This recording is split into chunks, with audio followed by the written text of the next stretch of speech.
Good evening, ladies and gentlemen, and welcome to JCI New York City's How to Raise Capital for Your Business. The sort of impetus for this particular seminar was based on our community survey, in which we asked both members as well as community members at large, what are some of the trouble sort of pain points that they're going through as a entrepreneur, as well as in their personal lives. And many of them actually said that they were either starting a business or had already started a business. And most all of them expressed a concern that raising capital or startup funds was actually a challenge, sort of something that was a hurdle that was preventing them from being able to scale their business. So ahead of the entrepreneur school, the Businefy entrepreneur school that we're going to be running later on this year, we decided to try and bring you this information sooner. And that is specifically bringing in subject matter experts such as Cem Ates from the New York City Department of Small Business, the Business Development Division within the New York City Small Business Services Agency, as well as Elaine Powell-Belnavis, who is an economic development specialist from SBA, which is the Small Business Administration, which is a federal agency. So just to move forward here and kind of explain our agenda, for the first half an hour, James and Stephany will be going over options that are probably more centric to New York City, which I guess the majority of the folks that are on this this particular meeting are in the New York City area. And then Elaine will also follow up with resources that are also available in the New York City area. They're obviously run more by the U.S. Small Business Administration versus the New York City SBS, which is what James will cover. And then and I forgot to say that this time actually probably will not be until 8:30 p.m. That's a little bit of a typo, but we won't necessarily cut it off right at 8 either if there are still questions on the floor. So without further ado, I will let James and Stephany go ahead and take the floor.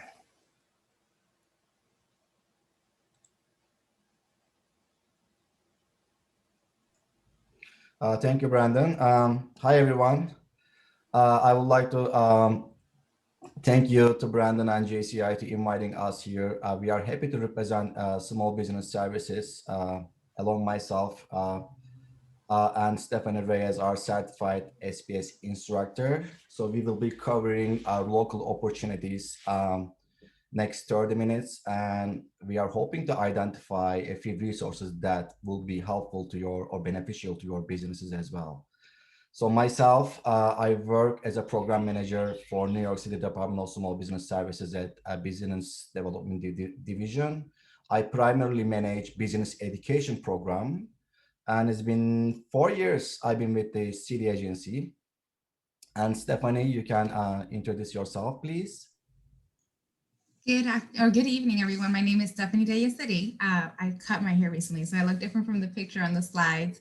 I used to work for NYC Business Solutions Centers, which is one of the programs under the Department of Small Business Services, where I help business owners connect to financing. And since then, I have started my own business, helping business owners do similar connect to capital, as well as write business plans and create financial projections so that they can connect to capital. So I have started my business January 2020, right before COVID hit, and it's called Financially Fit. All right, we can jump to the next slide. Brandon, would you like me to?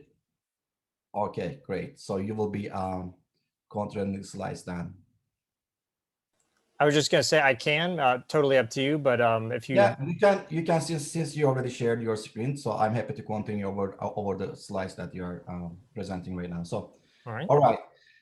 So New York City Department of Small Business Services, all of our, we help, of course, we are throughout the 5 boroughs of New York City, and we help pre-startup and operating businesses, and we offer free services to help New York City business pre-startup or business owners to start, operate, and expand their businesses regardless of their size or stage of your business. All of our services which I will be covering in the next 2 minutes, you can access them over our business solution centers across 5 boroughs. You can simply visit our website, or you can just Google New York City Business Solution Centers, and you can see the contact information of our staff who can help you to introduce these services with one-on-one assistance. So as a business development division, we offer business courses that you can sign into any course that in different topics: legal, business planning, operations, finance and accounting, digital marketing classes, or even though workshops that we inform businesses with the current loans, grants, and other opportunities. So I will cover this with the links during my next slide. Before that, let me introduce you with other opportunities that we serve and we offer to businesses, which all are free. So legal assistance programs, we refer pre-startups and operating businesses to our pro bono legal services, and our lawyers, our legal partners help you to protect or grow your business, and many other they can help you to review your contracts or lease or any other loans or agreements that you are getting it from the lenders, and similar legal issues. They will help you to get the deal, or they will help you to understand the procedures on your contract.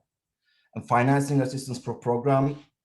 So we help you to apply right lending products depending your needs, depending your size, or we can help you to identify like the opportunities that exist in the current market.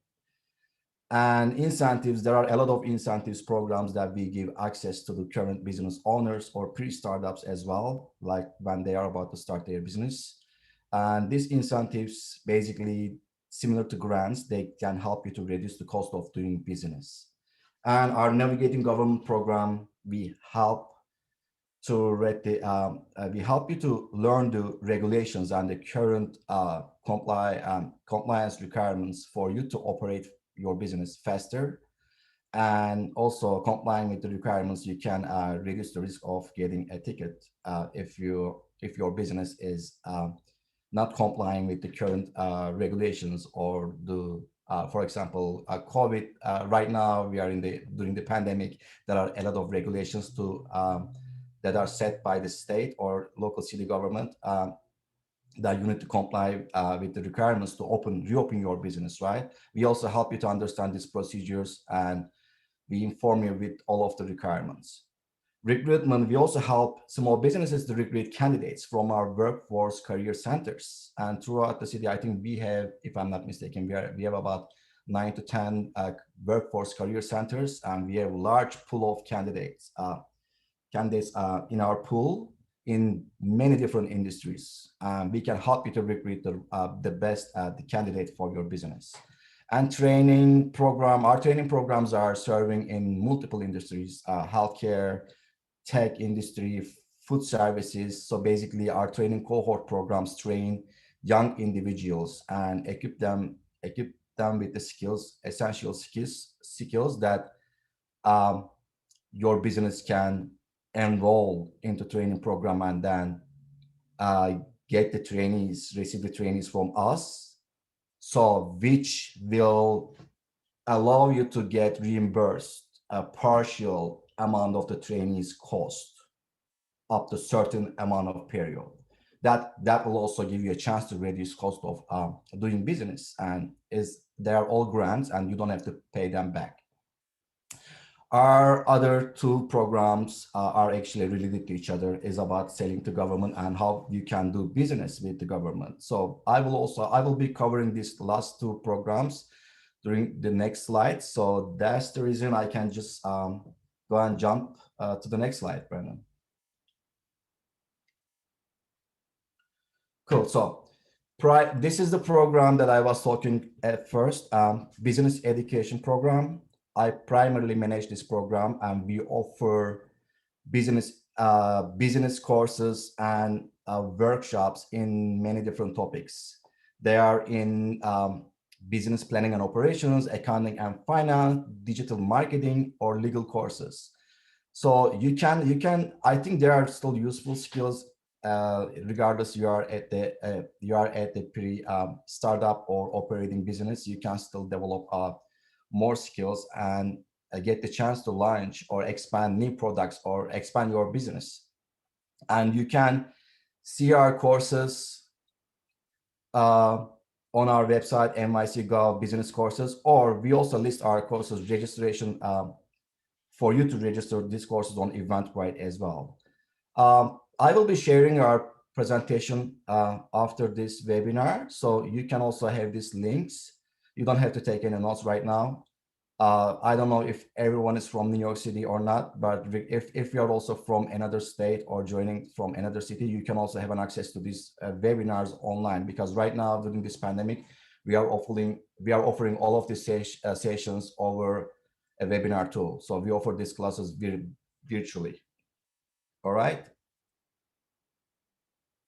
So today, our certified financial expert instructor, Stephany Reyes, will be covering why do we need financing to operate our businesses, right? And then also we will help you to understand 5 C's, like the key factors that lenders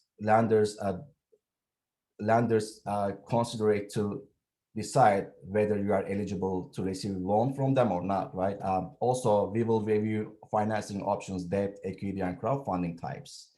And lastly, I will be covering how you can work and raise capital with working with government through selling to government programs and MWB certification.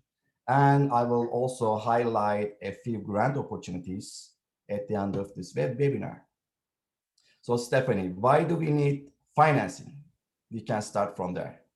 Sounds good. So one of the main reasons that people access capital is to either start their business. So if you're a pre-startup and you need the initial capital to maybe start a restaurant, or buy the inventory if you're making a goods, or if you're operating the business. So maybe you're operating and you are selling to the government, and understanding the government, they pay 30, 60, 90 days after you have provided the service. So maybe you need capital to help you bridge to pay your employees while you're waiting to get paid. Or you want a contract, let's say with Target, you make something, you make candles and Target wants to pick it up, and now you need access to capital in order to create the product in bulk. Maybe they want 10,000 units, so you may need financing to be able to fulfill that purchase order. And then to grow your business, maybe your business has established itself and now you want to open a second or third location. So we can help you access financing at any stage of your business, and that's typically what you're using the funding for. It also includes maybe you're paying your employees, you're growing your business, and now you want to hire someone to help you, so you don't have to focus on the day-to-day, you can focus on the bigger picture of your business. Other things to access to help you with when you're accessing financing, things that you cannot use debt financing for is if you are between research and development. So if you're still in the idea phase and trying to figure out if your concept will actually work, you cannot access debt financing with that. You can get equity financing for that, but that's if you can find an investor who believes in what you're doing and is willing to take that risk. If you're looking to purchase the business, for the most part, lenders will only finance the assets and not the goodwill, which is what the current business owner might think is the value of the business. So that's something to keep in mind as well if you're looking to purchase a business. And if you're looking for financing to pay yourself, as the business owner, the idea is that you're not going to make any money or pay yourself until the business is doing well enough to do so. So if you're seeking financing for that, more often than not, you won't be able to access capital. So the 5 C's are, there's a various different 5 C's, but these are the ones that we have identified at SBS, and credit is probably the biggest one. And that's the biggest reason why I see clients decline for financing. So we are basing it off your personal credit score. Business credit is helpful, but it's not helpful when we're seeking financing. So if you're thinking about financing, you don't need to worry about business credit for now, just focus on your personal credit. So if your credit score is below 600, you're probably not going to get access to capital. If you want a dollar amount above 50,000 and your credit score is below 650, it's going to be tough as well. So we want to see ideally your credit score above 650. Now, when you're accessing financing, we're probably going to go to a nonprofit lender. and they're more lenient. They'll look at your credit report and see what's going on there. We want to see that you're paying on time, all of your bills on time. If there are one-off payments, these nonprofit lenders are more lenient. If you're going to a bank, they're going to be a little skeptical and might not lend to you. So want to make sure that you're paying your bills on time. You don't have any items in collections, and your credit score is at least above 650. If you are in the city of New York, the Office of Financial Empowerment is a free resource that we have here that helps you with building your credit or rebuilding your credit. So if you need access to that, you've already paid for that service with your taxes, so you should take advantage of it. The next C is character. This one can be taken in different ways, but the one that I've seen commonly is some business owners will report to the IRS certain numbers in their tax returns and then provide the lender different numbers. That goes against your character. We can't trust you if you're giving us different or mismatched financials. So make sure if you're talking to a lender, you tell them everything and you're upfront and honest, because underwriters are like detectives. They will find out in underwriting if you're lying to them. They do their due diligence very well. Also, what falls into character is the industry experience. So if you're starting a business and you don't know anything about the industry, it can be a red flag. So you can either partner with someone who is experienced in that industry, or start making the attempts yourself to learn more about the industry, maybe getting a part-time job in that industry. But that's what the second C is referring to. The third C is cash flow. So this is more once the business is in operation and you have shown historical financials. What we're looking for there is after all of your expenses, so on your profit and loss statement, which is one of the financial statements you should have while you're operating your business, you list your revenue, you subtract your expenses. What's left over is your net, and that should be profit. If it's a loss, so if you're showing a negative number at the end, you're not cash flowing, you're negative. So you cannot access finance if you're negative. But if there is money left over, what we're looking for with that leftover profit, is that enough to pay for this loan? So if the monthly payment for the loan is going to be $100, we want to see that you have at least $125 left over at the end of the month. So that's cash flow for us, money that's left over to be able to service a debt. So when you're looking at your own finances, you could look at your business bank account and see, do I have money left over on my bank account and the ending balance? And if there is money, you could cash flow, but it depends on what the loan payment is. So that's just something else to keep in mind when we're thinking about financing. Am I showing a profit at the end, and would that be enough to sustain a debt? That's what cash flow is. The fourth C is capital. So when you're starting a business, the idea is that you're going to put your own money into that business. So we want to see your skin in the game. We want to see that you've thought this through and you saved money to invest into this business. And it's also, a lender will not finance 100% of your project costs, because if we give you all of the money, then you may not work as hard to make sure that business is successful. So they want to see that you have your skin in the game. And usually the rule of thumb is 80-20. So if the total project cost is 100,000, then the lender may come up to 80,000, and you would have to come in with the remaining 20,000. I say may because some lenders go as low as 50%. So you may have to come in with 50,000 and they come in with the additional 50,000. So that's something to keep in mind as well as you're creating your business plan and your projections. You need to fill in the gap with that 20% if you are going to be seeking financing. And it may be the difference between you starting at a larger restaurant, maybe you just start with catering, you start smaller and build up. Because once you've done your financials, you realize I actually don't have that capital injection, but that's super important, especially for seeking debt financing. And then the last C is collateral. In New York, our lenders understand that most of our clients do not own property, so it's not a deal breaker, but if you do have collateral, the lenders will usually put a lien on that collateral just to secure the loan for themselves. Brandon, we can go to the next slide. So how do we verify the 5 Cs? These are just high-level documents that for the most part, all of our lenders require this. Our debt lenders require these documents. Each lender has their own list of documents. So this is just the basis. They're going to ask you for more documents outside of this, but the personal financial statement is a picture of how your personal health is. So we want to know, are there any assets that you own? Do you own your home? Do you have a car? How much cash do you have in the bank, in your savings? How much assets do you own? And we also want to see all of your liabilities. So do you have outstanding student loans, mortgage? So this is for the lender to understand how your personal financial health looks like. And if you're over leveraged on a personal side, it may be the difference between you getting a loan and not. So one thing I do recommend is it, Brandon, am I? Yeah, your audio is just a little bit choppy, so I was just going to mention if you had an Ethernet cable to plug in on your computer. Sorry, I didn't mean to interrupt you.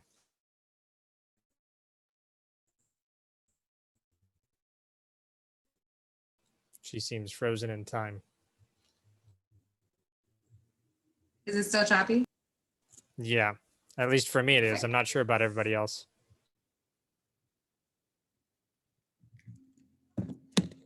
Yeah, it was for some time. I will say that going without video might actually help your bandwidth. I know it's not ideal, but sometimes it works.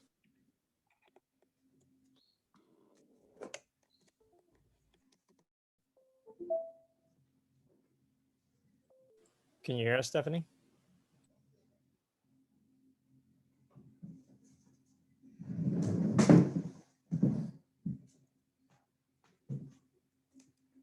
All right, does it sound better? It's better, yes. Okay. Where was I? So the personal financial statement is a document that we will list all of your personal assets, everything that you own, and all of your personal liabilities. So all of the outstanding debt that you have. And this is so the lender can understand your financial picture personally. And if you're over leveraged personally, it may be the difference between you getting financing and not. The next one is copies of your personal tax returns of the lenders, depending on the loan amount that you're looking for. If it's over 50,000, we're going to need the last 3 years of your personal tax returns. If it's under 50,000, depends on the lender. They may or may not ask for their personal tax returns. The source and of the capital injection, so the money that you're putting in yourself, the lenders need to make sure that it's clean money, it's not laundered money. So they're going to ask for the last 6 months of bank statements from whatever account that money is sitting in.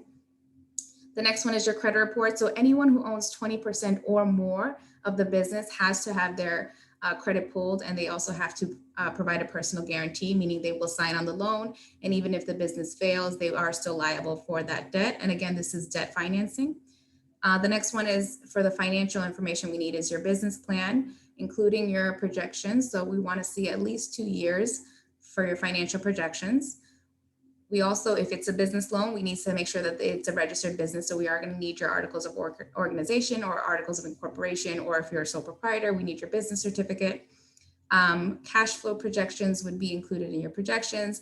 And if you are an operating business, we are going to ask you for your balance sheet and your profit and loss statement, which if you're not familiar with those two documents, you should take a finance class to make sure you are familiar with them. And then the last one is if you are an operating business, we are going to ask you for the last 3 years of business tax returns. So those are the basic documents that we ask for when you're accessing financing, and specifically debt financing. Next slide, please, Brandon.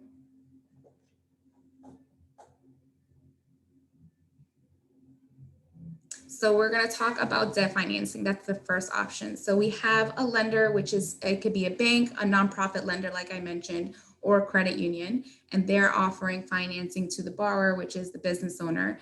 And it's 2 forms of financing. So we have a term loan and a line of credit. And so I like to think of term loans as long-term debt for long-term use. So you take out a term loan if you're purchasing equipment, or if you're using it to pay for an employee, a new employee that you're looking to hire.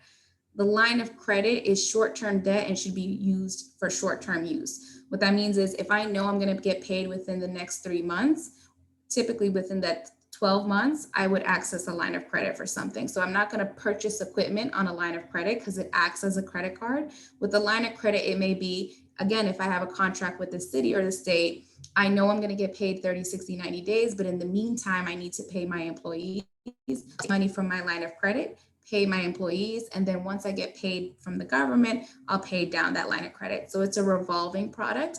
You always have access to it. If you're not using it, you don't have to pay interest on it, but the funds that you do use, you will be charged interest on whatever is outstanding.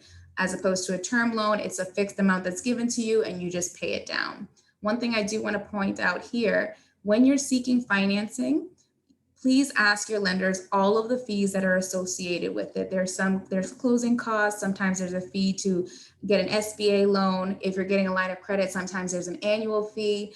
Some lenders they have a prepayment penalty. That should be a question that you ask your lenders. Is there any prepayment penalty for this loan? That's usually something we want to steer away from, because if you pay down the loan sooner, you should be paying less interest. But there are some lenders that take advantage of business owners and still require you to pay the full amount, even if you paid it off sooner. So that's something else I want you guys to keep in mind. Next slide, please.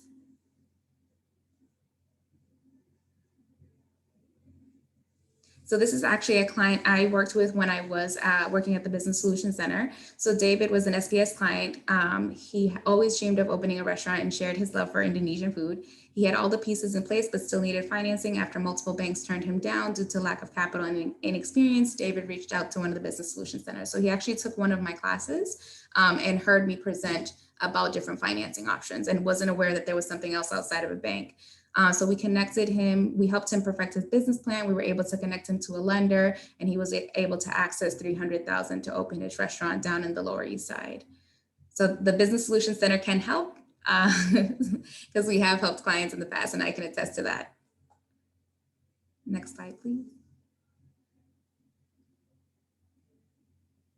So now we're going to talk about equity financing. With debt financing, it's easier for me to do because it's a math. I put it into an Excel sheet and I can tell you whether or not you can access financing. With equity financing, it's like you're dating someone, you're dating the investor. Do they like your idea? Do they like how you operate? And then vice versa. Do you think that you can benefit from this investor? Do they have knowledge with other businesses within your industry? Have they helped other businesses within your industry? And could they be an advisor for you as you're getting this business up and running? So it's kind of like a partnership. It's a marriage that essentially that you're creating with that investor. And you can give the investor either part ownership of the business, or it can act as a loan product where you're paying them back a rate of return. So it could be a percentage of profits. That's an agreement that you will come to with the investor. Here, it's super important for you to create your financial projections so that you can be more knowledgeable when you're having that conversation with the investor. So if you created your projections and you know you're not going to start turning a profit until the end of year one, you should not agree to payments starting in month 6. So it's very important for you to create financial projections so that you can create a good plan with your investor. Also, make sure you have a lawyer that you're working with that they can review the documents that you sign. Please do not sign anything until you have a lawyer review it. But that's how equity financing works. Next slide, please. Sometimes equity financing can be more expensive than taking out a loan. So a loan is just an interest rate that you pay down. Equity financing, if you're giving them a percentage of profits and your business ends up being very profitable, you may end up paying more to that investor than you would if you were to get debt financing. And so we have 3 types of investors: individual investors, so that can be friends and family. We have angel investors and venture capitalists. Venture capitalists, we usually see them doing more aggressive deals. So like the new tech idea that's going to make them billions of dollars. That's usually where they're more interested. Angel investors may be someone who would play in our area where we're making maybe a cool new product or something that's socially conscious. That's usually that's somewhere they might play. Or you can just tap into your friends and family. That one I always say with a grain of salt. Make sure you have a contract in place when you're reaching out to friends and family, because you don't want there to be any problems during the holidays because you didn't pay back on time. Next slide, please. And then the last one is crowdfunding. This one is relatively new. It's when I first started financing too that it came to play. So crowdfunding is basically we're accessing a group of people who are giving us smaller dollar amounts to reach our larger goal. And so there are 3 types. You can do equity, where you can give them a small percentage of ownership of your business, or it can be debt. So if they give you money, you can pay them back. It can either be 0 interest, or it can be at an interest rate that you agree to. And then the third one, which was actually the first one that came out, is rewards. So you would ask people for money. And if you gave me $50 for my business, I'll send you a thank you letter. If you give me $100 and I have a bakery, once I open my bakery, I'll give you a free cupcake once I open my doors. If you gave $200, then you can have access to 5 free cupcakes for the first month of operation. So it would be a reward basis. You wouldn't pay them back. You would just give them back a gift or a note. Some people just use notes.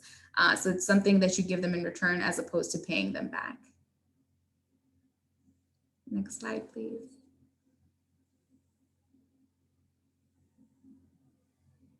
And so here are some crowdfunding platforms. The one that I have worked with clients the most is Kiva, especially for tapping into friends and family. This one is zero interest, and they basically collect all of the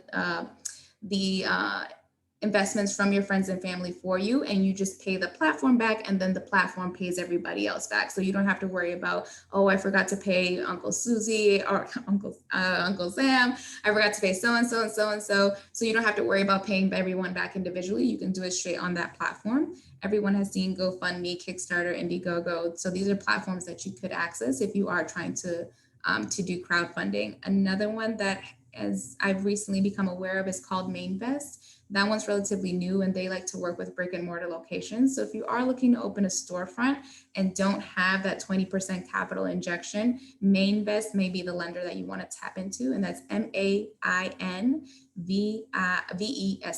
Mainvest. Next slide, please.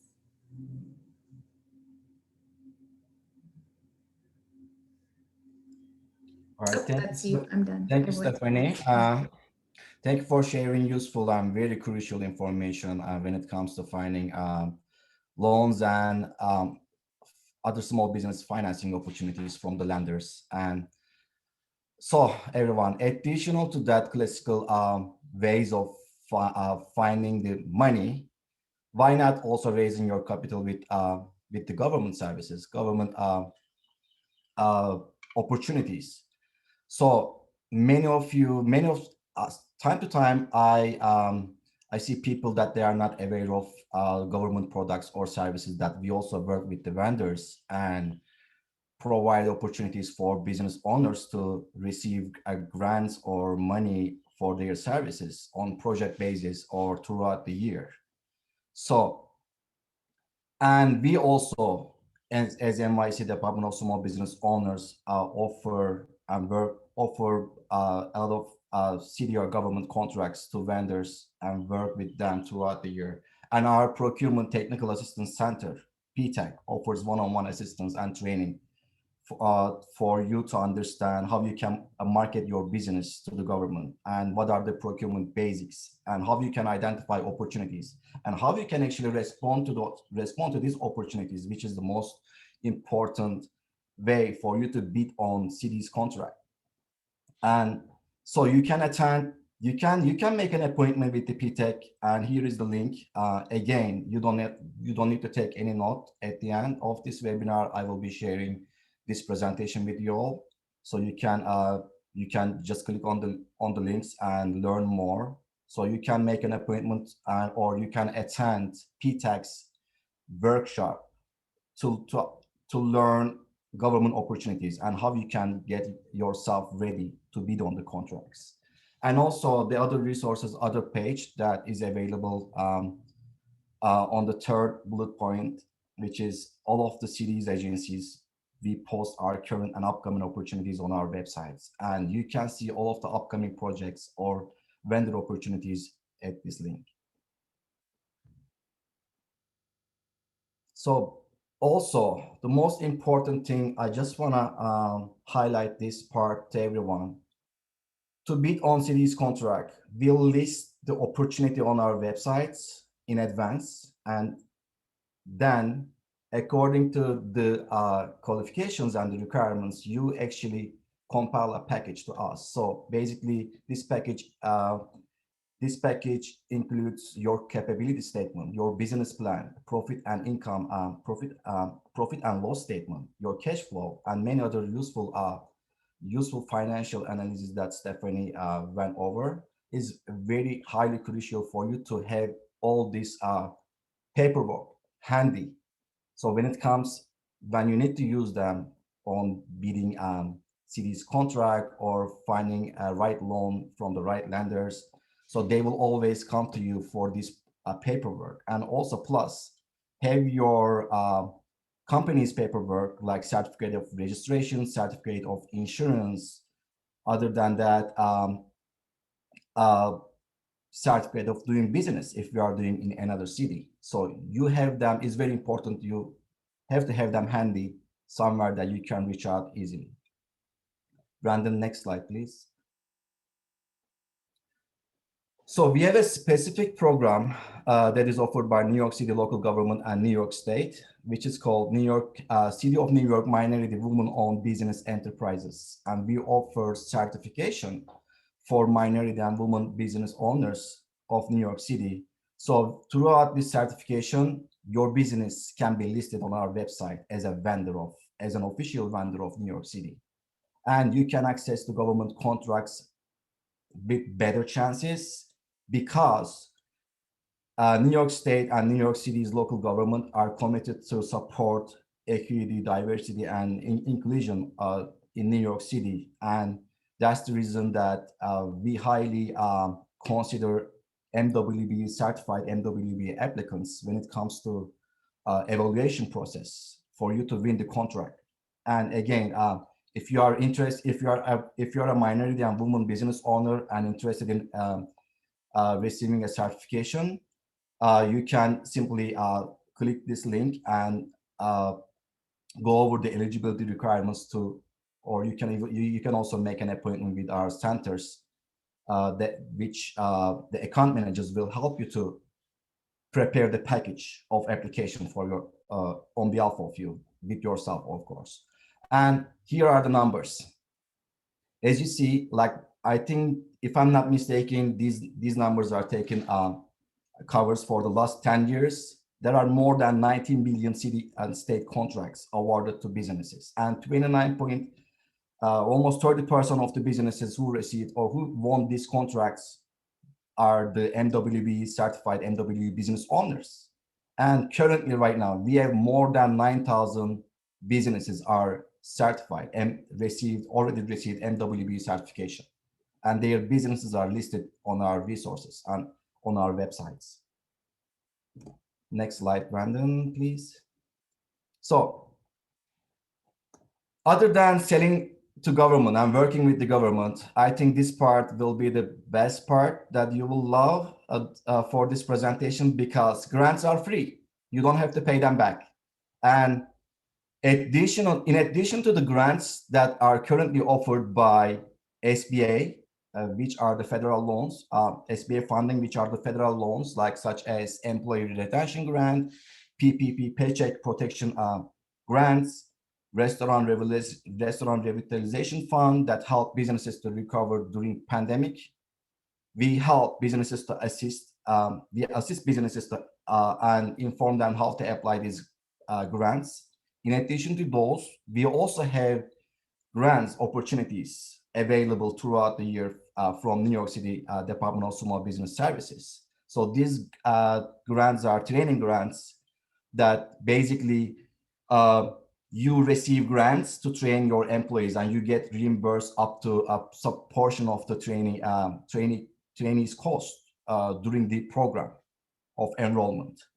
And so again, there are training grants in many industries: healthcare, IT, and construction, food service. You can simply click on the link and review all the opportunities that may be beneficial for your industry as well.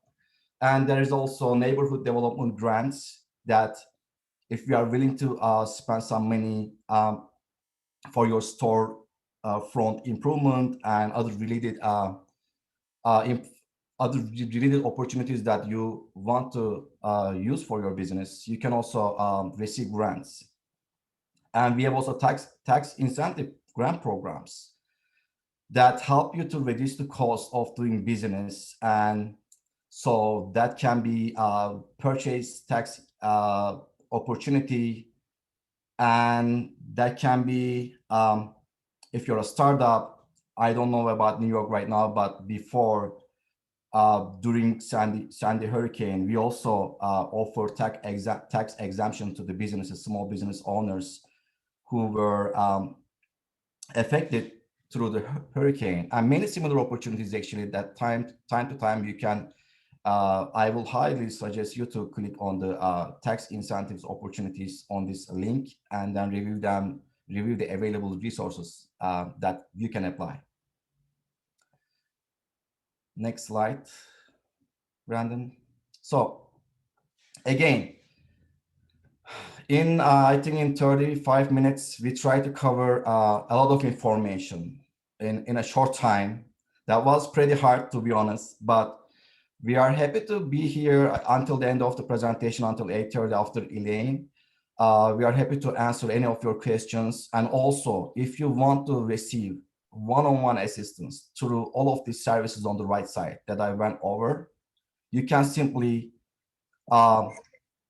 Google Business Solutions Center and then find the closest center to your location and request an appointment, one-on-one assistance. And remember, all of these services that we mentioned today, they are all free at no cost, and you don't have to pay anything. And you can just remember to also attend business courses and workshops that are also useful for your business. And you can also learn all of the available sources, including PPP loans, restaurant revitalization funds, and all other training grants opportunities that we also try to cover time to time throughout our webinars. Thank you again. And we'll be here for the question at the end. Thank you, James and Stephanie. And now we're going to be moving on to Elaine Powell-Belnavis, who's with the Small Business Administration from the United States federal government. So I guess just do you want me to do a bio quick, or you can sort of give the short version? I guess I can do the short version. Okay. Good afternoon, everyone. My name is Elaine Powell-Belnavis, and I work with the United States Small Business Administration. I've been working with the SBA for about 30 years, and I worked in like every department, so I know most of all of the programs. The department that I'm in now is the Economic Development Department, and in that department, my job is to reach out to potential small business owners to let them know the programs and services that the federal government has to help you start, grow, and expand a business. That's pretty much it for me. Brandon? You can go to the next slide. This is a picture of, first of all, thank JCI for the invitation. I really enjoy sharing this stage with the New York City Small Business Services because we get confused with them all the time. People will say small business services, and I say, we're the Small Business Administration. So for the ones that are on the phone and you get a little twisted, SBS and SBA, I understand. SBS is a city agency and SBA is a federal agency. We do have a lot of the same type of things that we do for small businesses though. So you're very lucky to be in the state of New York because they have fantastic services for the city of New York. What you're looking at now is a picture of our administrator. Her name is Isabel Guzman. She's the administrator of the SBA. She was confirmed by Congress just March the 17th, 2021. She has not had a meeting with the staff as of yet to tell us what our priorities are for small businesses. So we're waiting to hear what she's going to prioritize. I'm hoping that she do this very soon because I'm just waiting to see which way we're going to be going. And we haven't found that out yet. But this individual is a cabinet level position. She sits in the room with the President of the United States of America on a quarterly basis and updates him or her on, we haven't had a her yet, but we're looking for her. They update her on all the, I guess you could say, everything that's taking place in the status of small businesses. Right now, there's a lot going on with small businesses. So I am sure when she gets the chance to get into the room with the president, she's going to be letting him know everything that's going on out here on the ground. Next slide, Brian. Brandon. Okay, the Small Business Administration was started back in 1953 under Dwight D. Eisenhower with a specific mission to start, grow, and expand businesses. And we do that in three ways. We have three major arms. One is counseling, one is capital, and the other is contracting. We are the nation's only go-to resource, and we are the voice of small businesses throughout this nation. Like I said before, it's a cabinet level position, and the administrator they are basically advocating on behalf of every small business that's in the United States of America. We actually are in Puerto Rico and Guam, so those two places as well.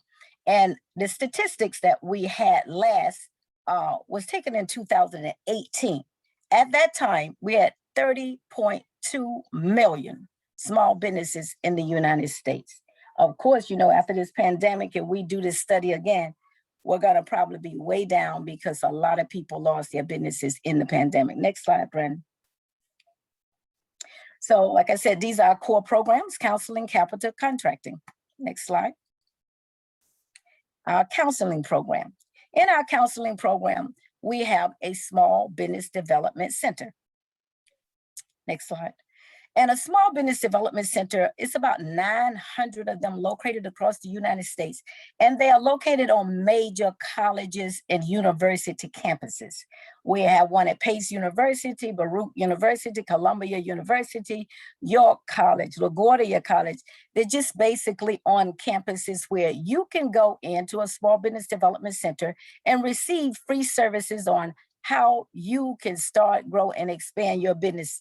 A lot of this stuff that Stephany was talking about concerning in her presentation, and also James as well, they provide that service to you as well, because we are connected with one another. The Small Business Services and the SBA is connected with one another, and we are providing services. Even though you're in the city of New York, we are the federal government, we still have to take into account what it is that you need to start growing and expand your business. And as you can see, the saying says, all services are free. This is fantastic. Next slide. Then we have what we call the Women Business Centers. Next slide. And our women business centers, they started in like 1978. So they've been around for a while. And they do a lot of the same services that a small business development center do. And there's about 300 of them nationwide. Their services are free, but it's specifically dedicated to women, because women have a different set of problems when they get ready to start their business than men have.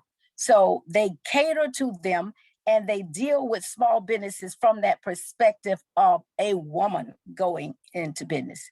Next slide, Brenda. Then you have SCORE Business Mentors. Next slide. And we have 300 of those nationwide. They call them SCORE chapters. And SCORE, I'm going to tell you the difference between the SCORE, the Small Business Development Centers, and the Women Business Centers. SCORE, you have people who've actually ran their own business, either sold this business or retired, decided to dedicate and donate their time to you, so you don't go through what they went through when they got ready to start their business. And they are doing this free of charge. This is incredible. So when you come into SCORE and you get a mentor for your business, the mentor will be in the same line or the same field that you're starting your business into. We're not going to tell you to come in and put you in another industry. Like you say, I'm coming in, I want to deal with someone in construction, and we put you in with a social media marketer. That's not the way we do it. We try to keep the industries together. And SCORE is there for the life of your business. When you come in, they give you the assignments. You have to write a business plan. This is what you're going to have to do. And they monitor you, and they make sure you get that business plan together, because no one is going to loan you any money. As Stephany said, no one is going to give you any money if you ain't got it together. And there's a whole lot of getting it together in order to get the money from the bank. They're just not going to give it to you like that. But when you go in and you sound like you know what you're talking about, they're ready to work with you. They have that money. Let me just give you a couple of the classes. And I know SBS does a lot of these same classes, but at the SBA, we do too. And all of our classes are free. It doesn't matter if you go to SBS to get these classes or SBA. We just want you to get this knowledge that you need so that you can build this business that you're trying to build. We do a class on how to build and repair your credit. That is extremely important, as she was saying. Your credit score is extremely important. I am not going to give you something, especially my money, when you can't manage your own. Just not going to happen. Then you got how to market using social media. A lot of times you're not going to be a foot soldier running around doing all this yourself. You're going to have to use social media and know how to do that. Intellectual property, that's copyrights, patents, trademarks. Sometimes people, whatever that business is they're going in, they want to make sure that their intellectual property is taken care of. They want to know how to pitch your business. If you was in the elevator with Warren Buffett and he had millions of dollars to give, and you had to do a quick pitch of your business and make him excited about what he's getting ready to be to invest in, and you need to know how to pitch that business and do it quickly. She started it or he started it. It doesn't matter. That means the person that started the business. We do a class on that. How to write a business plan, which is key. You got to put it all on paper. You got to have that plan written down. Branding. Branding is another big class that we have. Digital marketing we have. How to start a business. You know, some people just don't know how to start. We actually do a class on that. And we also do what James had mentioned, how to do business with the federal government. There's a little bit of difference between the federal government and the city government, how you go about doing business with them, just a tad bit of a difference. But all of these classes are given by your small business development centers. They're given by your women's business centers, and they're also given by SCORE, and they're all free. Next slide, Brandon. Here come our financing. Next slide. At the SBA, our financing is like this. The federal government, we have what they call lending partners. Those lending partners are banks and financial institutions. The federal government gives the money to them to loan to you, because normally they would not be loaning money to you because they know you're not going to pay it back. But when the government is backing the loan, what happens is, it's like your great grandfather who got a lot of money. He's backing the loan. People will say, okay, if she don't pay, then he's going to pay. The problem with that is that when you don't pay the bank or the financial institution back, and you have to come to the federal government, because we purchased that loan from the bank for you, and then make sure that they get their monies, and then we got to get our money from YOU. So just be aware, it's a great thing to have the federal government backing your loan, but just make sure that you know that if you owe us, we will turn over every rock in this country to find you. You will pay it back. So that's how our lending programs are actually ran, is through our financial lending institutions. But we set the rules and regulations, they abide by them. If you default, we purchase the loan from them. Next slide. These are our core programs at the SBA, the 7A, the 504, and the micro loan. The 7A loan program, the maximum amount we loan out is $5 million, but the government won't guarantee more than 3.7 million. Stephany said something very, very important. No one is going to fund your project at 100%. You must have skin in the game. So the federal government is not going to back your loan 100%. So moving down to the next, it says 150,000 or less, we'll back that loan at 85%. 150,000 and above is 75%. Next slide, Brent. Now, these are some of the uses of these funds. You can use the fund for inventory, supplies, raw material, working capital, very important, refinancing certain debt. We will not let you owe us and you borrow money from us and then say you're going to pay us with our own money. So when I say refinancing certain debt, not going to happen that way. Machinery and equipment, real estate, including improvements and construction and leasehold improvements. These are some of the uses of the 7A funds. Now you have the 504. The structure is 50% of this project is done through a lender. 40% is done through the CDC, which we call a Certified Development Corporation, and the SBA. And 10% you have to put in. You can't even buy a house and only put in 10%. This loan is like the cream of the crop loan, especially if you want to buy a building. Because if you're buying a building, guess what? The collateral is the building. So we don't have to worry about that. We got our collateral. If you're buying land, the land is the collateral. So in this particular project, it's an underutilized loan within the SBA. My thing is, everything that I'm talking about, write down this website, because you need to be on the website looking this up, www.sba.gov. All of the financial instruments that I'm going to talk about tonight is on that website, including some more. Next slide, Brandon. Okay, the CDCs are listed here. So if you wanted to do a 504 loan, you would get in touch with one of these people, the Business Initiative Corporation, the Empire State Certified Development Corporation, or the Regional Business Assistance Corporation.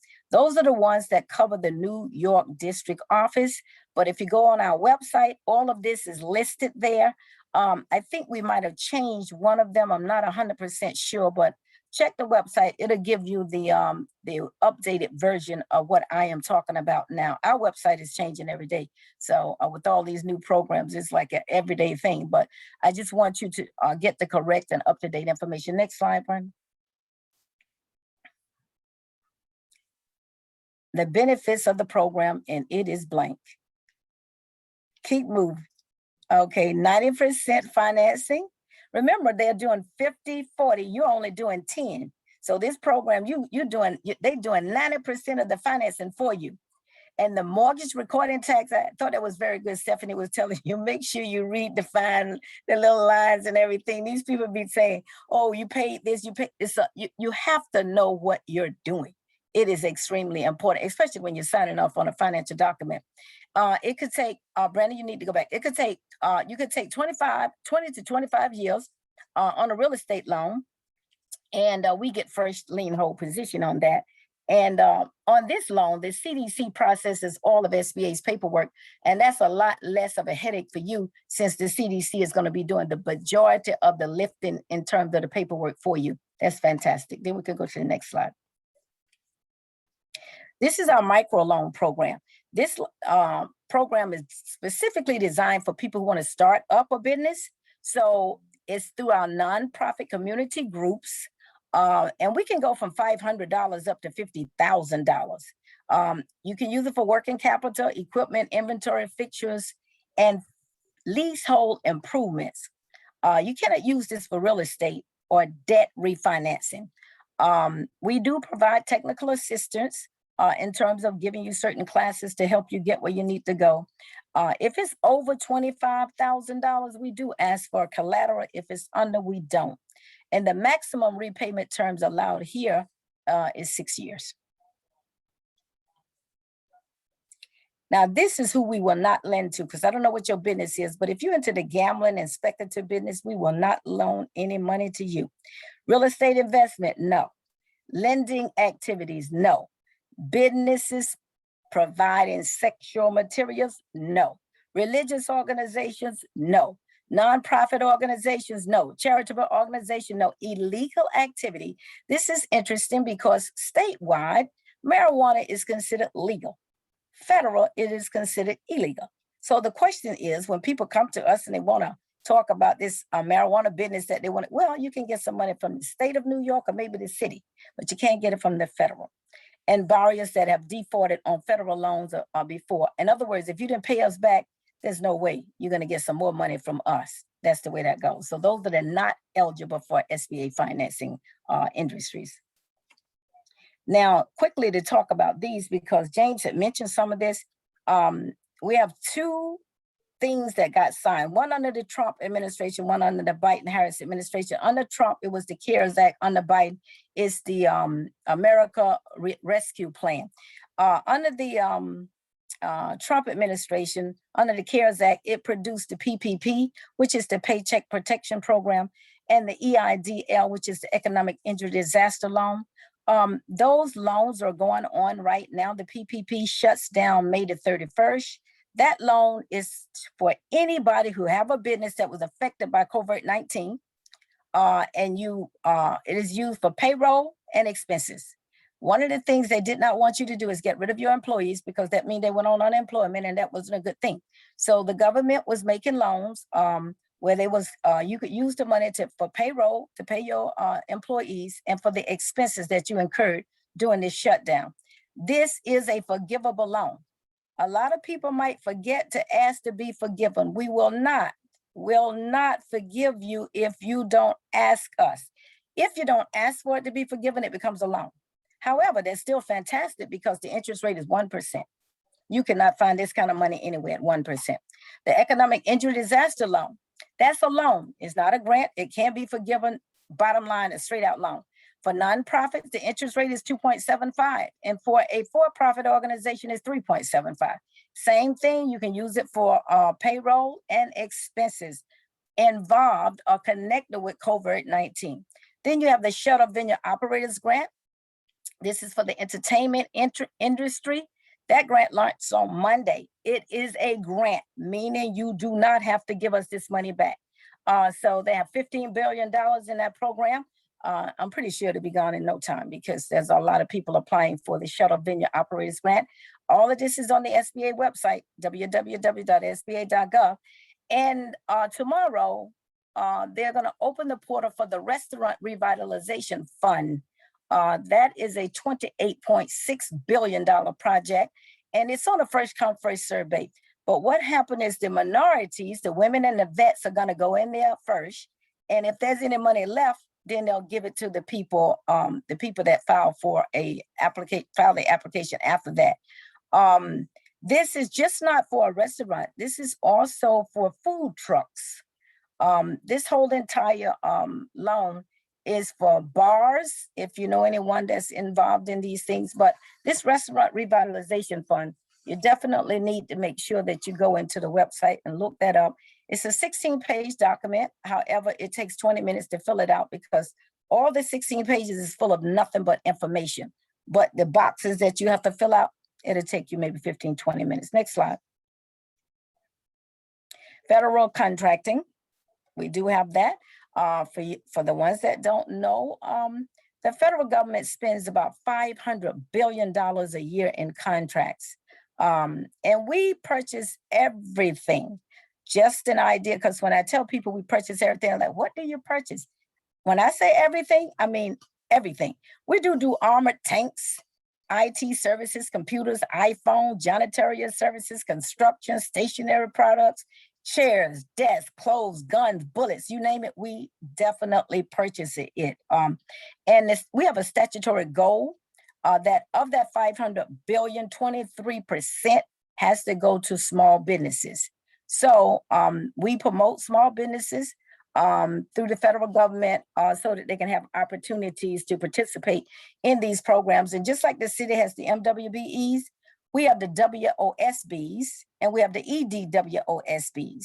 Both of these programs are for women, and one is for any woman. You're looking at a NYC code, which is kind of complicated for people who are not in business right now. But there's a code. Your industry is actually done by a code. If it's a 72, I know that you're in the hospitality industry. You know, they have it all listed, and you need to know about those codes when you start. Well, everybody's going to know about the codes because you're not going to be able to start your business unless you have the right codes on it.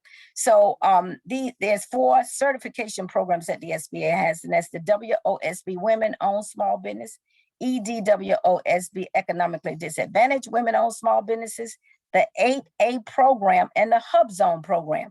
You need to check the website out for the qualifications for those programs, but in those programs, they put contracts. Some of this $500 billion we spend, we put it in that program, and only the people in that program can get those particular contracts, but you got to get certified to be in the program. Same thing with the MWBEs. You have to be in the program to get the contracts. You can't win the lotto if you don't play, basically is what I'm saying. Okay, next slide, Brandon. And these are some of the websites. You need to go into sams.gov and put your profile in there and make sure that it's kept up to date. And the NYC codes, that is the link that you have to go to for the NYC codes. And then when you're getting ready to know about contracting opportunities, beta.sam.gov is where you would go to do that. It's a lot going on at the federal government, but most of this stuff you can find on the SBA website. I want to thank JVI for this opportunity to speak this afternoon and to be on the platform with the New York City Small Business Services is fantastic. James and Stephanie, I've enjoyed you guys. And I think that's the end of my presentation, right, Brenda? I think that's, well, I'm sorry. Here's the link to the Small Business Development Centers, the link to SCORE, the link to the Women's Business Center, the link to the Veteran Business Outreach Center. So if you could just take a picture, I think he's going to send this out anyway, so you wouldn't have to worry about that. But if you need any of our services, you can go to our resource partners. It is free, like I said, and you can still go to the city as well. We don't care. Just go somewhere and get yourself what the services and stuff that you needed so you can get your business up and off the ground and running.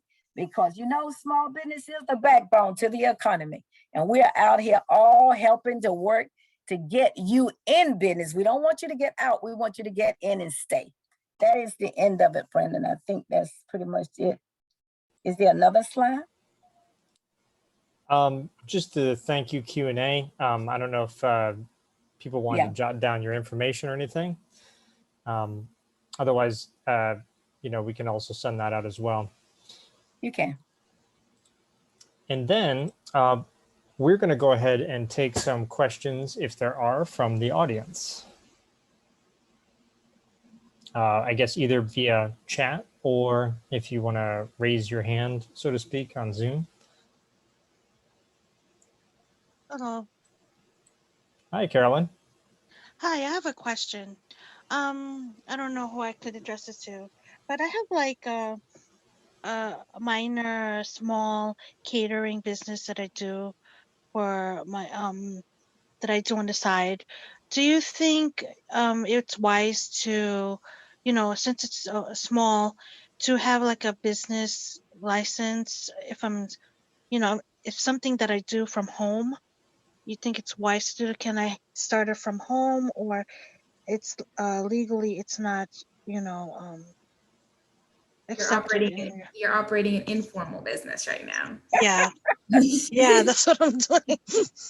I think a lot has been doing that since the COVID, thing. Everybody has their own and starting little side businesses, and I want to know if getting a license is something that I should do right now.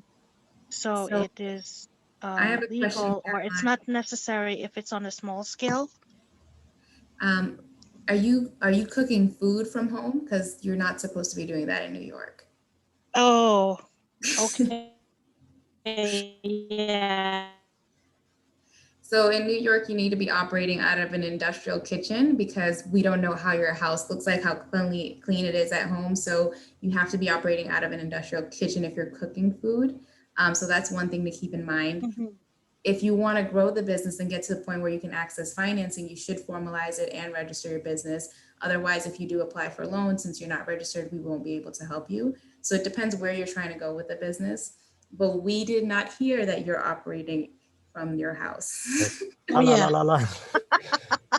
Okay, thanks. There's also one useful tip that I would like to share. We had a client before who were in the same situation, and we recommended the client, first of all, to register her business as a sole proprietorship, then operate or cook through the commercial kitchens that you can actually reach out through New York City. And if you can provide the rental agreement, such like normally like they give you day-to-day or like weekly basis that you can rent commercial kitchens. So that receipt that you have an agreement for renting their place will enable you to operate. Still, it will enable you to register your business from home, but you will be actually operating through commercial kitchen. Through doing this, you can apply city's resources or contracts, or you can register your catering business for one of our vendors. Maybe if you can win a contract from us. Also, Okay. we're in different times right now, so there are a lot of struggling restaurants. So you could potentially rent from a restaurant. So you can say, hey, you guys are closed in the morning. Can I come in and use your kitchen? I'll pay you this much a day, and you can use their kitchen and have your business operate that way. And that's one way to keep your costs low and still operate your business. Oh, thanks for the tips. Carolyn, let me jump in here because the federal government also have that commercial kitchen thing as well. In one of our women's business centers out in Queens, they have a commercial kitchen space, and it is definitely all free. So you might want to do that, but you're not supposed to be doing what you're doing. And like Stephanie said, I didn't hear it either. Okay. Thank you. Thank you for the advice. No problem. All right. Thank you, Carolyn, and thank you, guests, for the answers. Does anybody else have any questions in particular?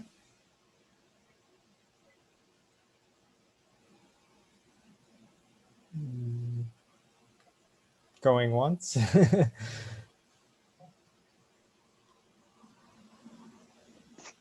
questions. Okay, Kenya. So first, thank you so much to James, Elaine, and Stephany for coming and sharing all this information with us. It's very valuable and we appreciate it. And second, my question is, can I access two funds in both SBA and SBS at the same time, or I had to choose just one? So are you asking if you can get a loan from SBS and from SBA? Yeah, at the same time. Is this possible? You can definitely, like, if you're getting the PPP loan, I would always recommend, if you can qualify for the PPP, go for it. We will see what you have taken out on your personal credit report. So you can take out multiple loans, but what the underwriter is going to do is analyze if you have the capacity to take out more debt. So if you have a loan with the SBA, now the SBA backs most of our loans, unless it's like a small micro loan that you get from maybe X Young and they're not getting an SBA guarantee. So then we will see what loans you have outstanding. We're just going to make sure that you have the capacity to pay this debt back. Well, with the PPP loan, actually, they're handling that kind of in an interesting way. Considering it's forgivable, it is not taxable. They're actually acting like it doesn't exist because you're going to get forgiven for it. So it is not a debt in the sense that it's a real debt because you've asked for it to be forgiven. We've forgiven it. It didn't exist. You just got a grant. So a grant is not the same as having real debt. But we don't really look into what the city of New York is doing for you or what the state is doing. Generally, we don't get involved in that. Now, I know that New York State Loan Fund or something. I was shocked to hear that they said if you got a PPP, you couldn't apply for that loan. I was like, what? I was kind of surprised about that because normally we don't get involved in the city thing and say if the city gave you something, we're not going to give it to you kind of thing. But with that New York Loan Fund, they said that. I was really surprised. But this is a forgivable loan that we're talking about. So we wouldn't care if the city gave you something. It wouldn't bother us. I would like to also add and remind folks that applying one or receiving one grants or enrolling into a one program through New York City, any of the New York City's agencies or SBA, we're not going to stop you to apply for other services or grant program. As long as you review the eligibility requirements and your business is eligible to receive this opportunity, go for it.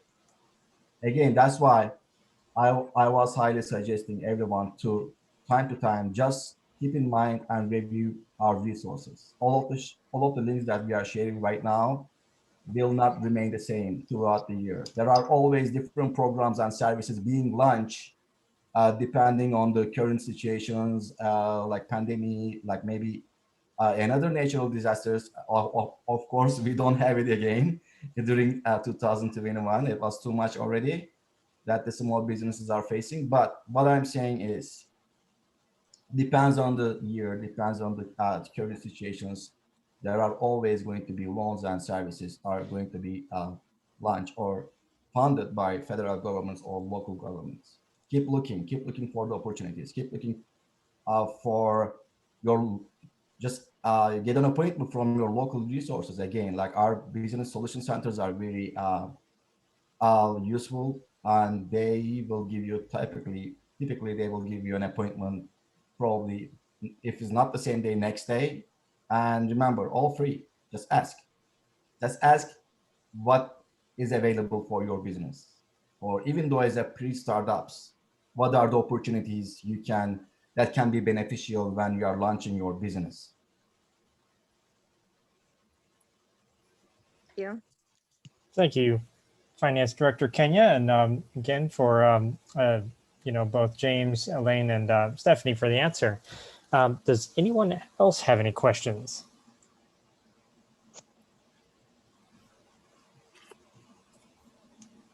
Let me just throw something out there for the women and to let them know that if you became a part of the WSOB program, the Women-Owned Small Business or the Economically Disadvantaged Women-Owned Small Business, we wouldn't penalize you if you was part of the MWBE for the city of New York and you was getting contracts from the city. So it's not like you're double dipping in a sense, because you're coming from a different pool with the federal government. You can do business. I was at an event and the lady came by my setup, my table, and I asked her if she knew about the Small Business Administration set aside program. She says, I'm certified. I said, certified with who? She said, I'm certified with the city of New York. I'm MWBE certified. I said, you know that that has nothing to do with WOSB certified. So we get into this conversation and I said, see, you can get monies and contracts from the state of New York, from the city of New York, and from the federal government. We're all three different sets of people. So she says, oh, I'm not certified. I said, oh, come on over. Let me talk to you. And found out that she put in for the 8A program, actually. And she got put into the 8A program. And there are specific contracts that the federal government puts into that program. It has nothing to do with the city of New York and nothing to do with the state of New York. So when you're out there looking for opportunities, as James is saying, for your business, make sure you look under every rock you can look under. You're looking at the city of New York, you're looking at the state of New York, and you're looking at the federal government. And also don't shy away from the private sector. The private sector is out there too. So there's a lot of opportunities. You just got to be looking in the right place.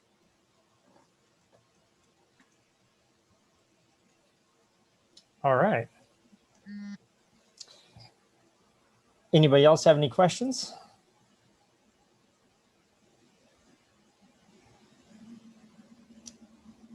Okay, well, we really appreciate both Elaine, all three, Elaine, Stephany, and James, for your time tonight. Apologies to take time in your evening, but we really appreciate all the wonderful information you guys have given us. A lot to think about, and a lot of resources for everybody who is, contemplating getting started, or if you've already started and run into that sort of big hurdle, which is money. So there's a lot of opportunities, and we will also probably send a wrap-up email just to everybody. I guess we're kind of have to rely on what the attendees on Eventbrite were. I can send the slide deck here as a link, but I guess in terms of email addresses, but I will just send that slide deck here, and I believe it's downloadable, and I believe all the links inside of it are still clickable. But as far as sending out the email, just an FYI that we may not catch everyone if you sort of jumped in through something other than Eventbrite. But yeah, again, everybody, thanks for being here, and obviously thank our instructors for their time. And I was going to invite President Mahai if you'd like to just say a few words.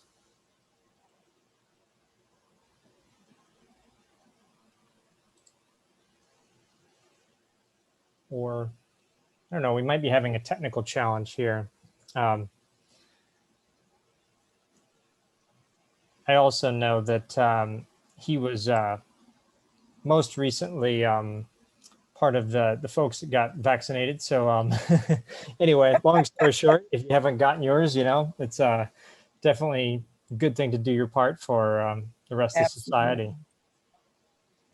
Well, in case anybody doesn't know what JCI New York City is, we are the New York City chapter of a 105-year-old organization, which is Junior Chamber International.